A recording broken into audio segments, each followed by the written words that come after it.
The Florida housing market just flipped. And today we're going to do a deep dive into what those changes are because changes are happening fast.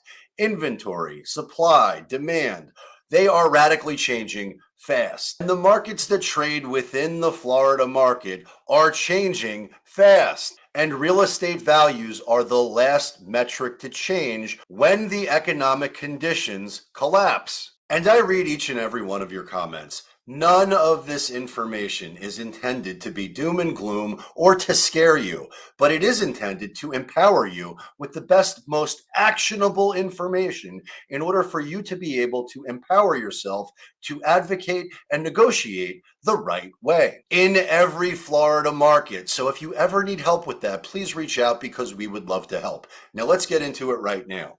And breaking news, which should come as a surprise to nobody, because I've been covering this and what these changes are going to be for a long time. But the US gross domestic product rose at 1.1%. And while it would be nice if that decimal point was not there and it said 11%, we're at 1.1% pace in the first quarter as signs build that the economy is slowing. And if you didn't realize that the economy is slowing, well, then I would encourage you to stop playing ostrich and get your head out of the sand. And if you believe that you are sitting on a metric shit ton of equity, which you probably are, you must be aware of what these changes are because your equity is not real until it's realized. And if you're not 100% certain as to what your financial future looks like based on everything that you know today, then I would start getting very granular and very honest with yourself in the event you need to make changes. Because if you've watched any of my hyperlocal market content that I've put out recently, you can see there are big pricing changes in many of the metros, in many of the cities, in many of the hyperlocal markets that I've covered. And while it is factually true, there are some markets that are more insulated, and there are some markets that are more protected, and there are some markets that are appreciating with double digit, both median and average sales price growth. It is not a universal truth. And what happened 30 days ago is not necessarily what's happening right now. And all of this information is lagging. So you must pay attention to the leading indicators to know what's going to happen in the future. And given my background of being a stockbroker for 20 years, it would be totally irresponsible for me not to speak of these changes because they're real. Nonetheless, gross domestic product rose at 1.1 annualized pace in the first quarter, below the 2% estimate. Slumping inventories and a general decline in private investment held back early year gains. Inflation, which is underreported. These are not the real numbers. And I would encourage you to check out Valuetainment and Patrick Bet-David's latest video talking about inflation because he does a deep dive as to what the real inflation numbers are because the government has changed the way inflation is calculated, which I've been talking about for a long time. So it's not news to me, but he does a very good job getting granular in terms of what those changes are. So you should check it out. But nonetheless, the number that's being reported is that inflation was higher than expected in the quarter, with the PCE price index rising at 4.2% against the 3.7% estimate. And I'll translate that differently. Inflation is underreported, and inflation continues to stack. And inflation is no bueno for anybody. And we're only getting started because the truth is more layoffs are coming, and we're only in the first inning of whatever this recession or whatever it is the government's calling it is. It's going to get worse. And although no politician is going to talk about it, the commercial real estate debacle that is going to happen, and the pension fund debacle that is going to happen, and the Social Security debacle that has yet to happen are all going to require massive money printing, massive inflation, massive devaluation of our currency. And there are a lot of people that are afraid of the devaluation of the dollar. However, I also can argue that if China or Russia were to supplant the dollar and change it to the yuan, which I don't think is going to happen because the yuan is pegged to the dollar. And although it's a hot button issue, it doesn't actually make any sense because it's pegged to the dollar. But the one thing that we can be assured of is there is massive change happening, massive volatility, which must be expected, and prices are going to be all over the place in every market, financial, real estate, and otherwise. So buckle up and put your hard hat on. And now let's get into what's happened in Florida as of March of 2023. And to be abundantly clear, this is lagging information. This is March 2023, which is the most current data that has been published by the Realtor Association.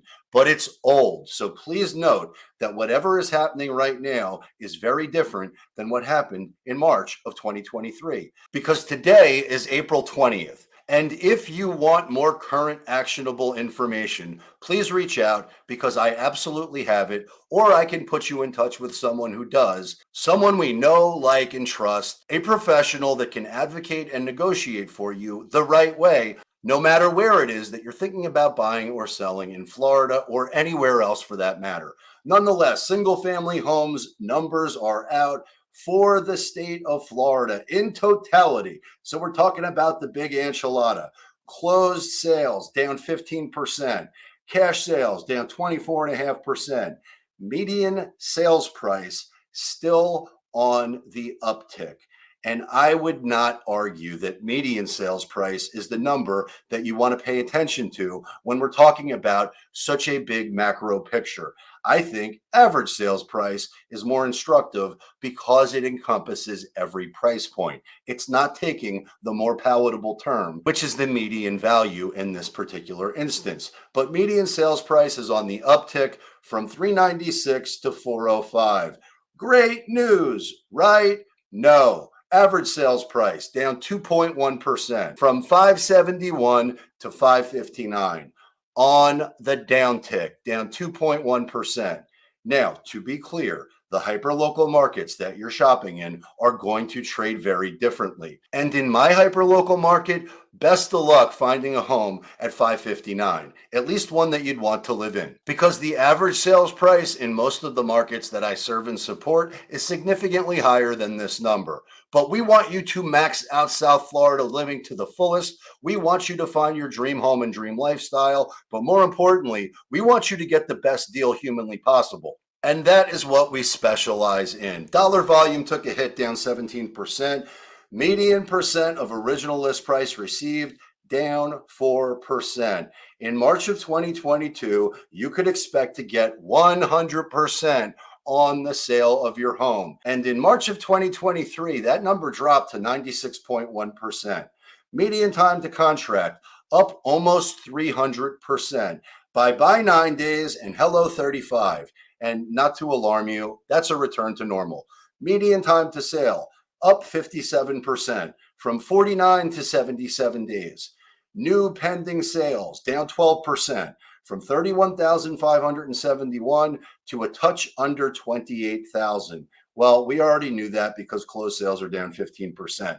New listings, and this is something we must pay attention to because new listings are going to dictate what the supply side looks like, as is active inventory. So we're going to do a deep dive into each of these metrics throughout the state of Florida so you know what it looks like relative to today and pre-pandemic. But new listings are down 12.8% from 35,000 to a touch over 30,000. Pending inventory, meaning the inventory sitting on the market that is under contract, is down 19.2% from 47,000 and change to 38,000 and change. But the active listings, the homes sitting on the market unsold, which is your competition if you're thinking about selling, and your choices if you're thinking about buying, massively upticked.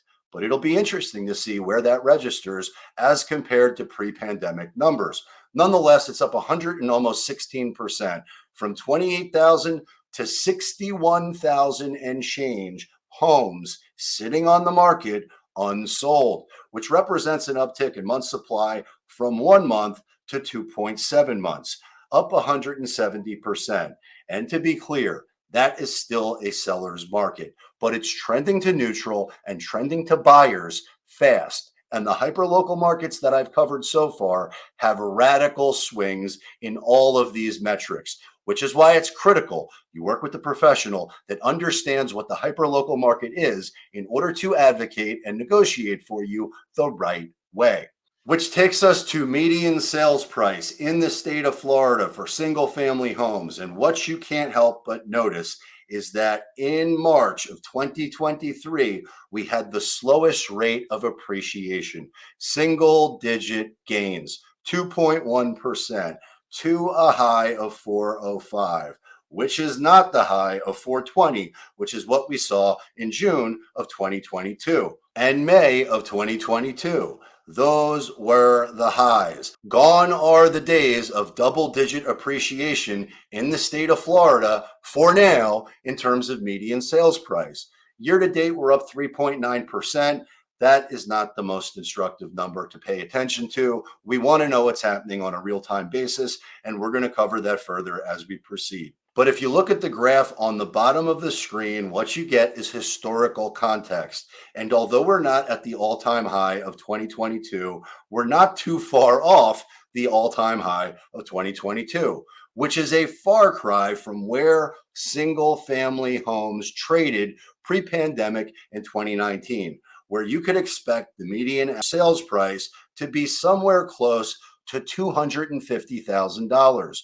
Homeowners in Florida are sitting on a metric shit ton of equity up until it goes poof, and they're not. Which takes us to the story of average sales price. And average sales price includes every price point. So I think it's more instructive. And we can argue over which one is really more relevant to your situation. But if you're working with a professional that understands the hyperlocal market, there's not going to be much of a discussion because they know what it is. Nonetheless, average sales price is down 2.1%, which is not the biggest drop that we've seen percent change year over year. That distinct honor goes to December of 2022, where there was a decline of 4%. Year to date, we're up 1.1%, which I suspect is what you will see in most markets throughout the state of Florida, but that's yet to be determined. I don't know. I could be wrong. The pain of recession and supply and demand will always dictate price. But in March, we were down 2.1% to 559,407. And if you look back over history, what you can see are that the double digit gains are gone as of March. And I suspect it's going to be a while until we see double digit gains throughout the state of Florida in totality. But if we look back over history, which you can see on the bottom in the bar graph, is that although we're not at the all-time highs of 2022, we're not too far off.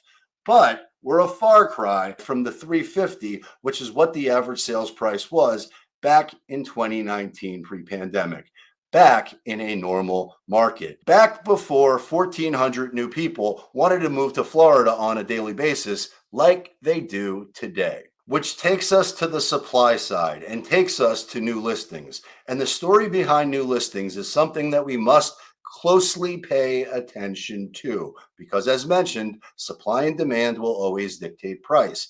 And as of March of 2023, what you can see is a short supply of new listings, down 12.8%.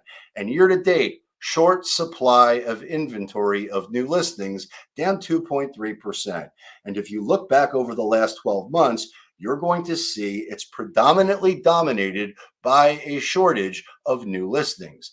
But if we go back in history and look at where we're at today, which is somewhere around 30,000, you can see that we've returned to something close to what we were at in terms of new supply of listings in 2019. It has returned to normal, which one might argue is actually a good thing because we're back to pre-pandemic numbers. But prices have certainly not reset to those values yet. And the active listings, the inventory of homes sitting on the market unsold, is a far cry from where we were back in 2019 pre-pandemic. But it's inching forward. And I suspect that trend is not your friend if you're thinking about selling. It is your friend if you're thinking about buying. But what you can see is that in March, there's been a massive uptick in percent change year over year of 115,000. And if you look at the trend over the last 12 months, you can see that the active inventory of homes sitting on the market unsold is stacking fast.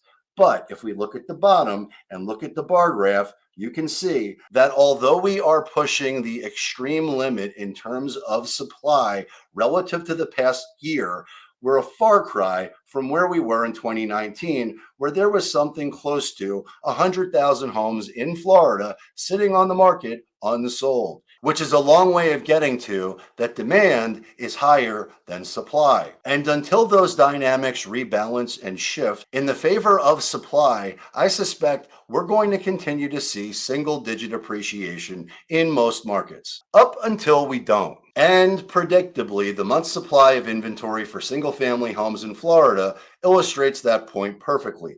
Because although we're at 2.7 months, which is up 170% year over year, and year to date, we're sitting at 2.7 months, which has the same exact percent change, we are a far cry from where we were in March of 2022, which was 1 month of inventory.